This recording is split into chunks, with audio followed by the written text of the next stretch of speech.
നമ്മളപ്പോൾ ആലോചിക്കും നമ്മൾ എന്ത് തെറ്റ് ചെയ്തിട്ടാണ് എനിക്ക് ഇങ്ങനെയൊക്കെ ഉണ്ടാവും. നമ്മൾ ആർക്കെങ്കിലും ഞാൻ ദ്രോഹിച്ചോ എന്ന് പറഞ്ഞ റിയാലിറ്റി ഷോയിൽ കുട്ടികളുടെ അടുത്ത് എന്തെങ്കിലും തെറ്റുകൾ പറഞ്ഞത് അവർക്ക് ഹേർട്ട് ചെയ്തിട്ടുണ്ടാവും, ഇനി അവരുടെ ശാപമായിരിക്കുമോ, അങ്ങനെ പലതും നമ്മൾ ചിന്തിക്കുക. ഒരു സമയത്ത് നമ്മുടെ ചിന്ത കാട് കയറിപ്പോവും.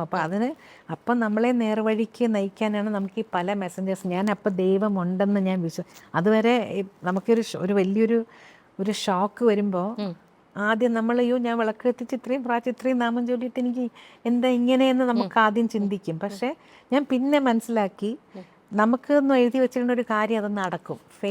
അത് ഡെസ്റ്റിനി, അത് എഴുതി വെച്ചിരിക്കുന്നത് എന്തായാലും നടക്കും.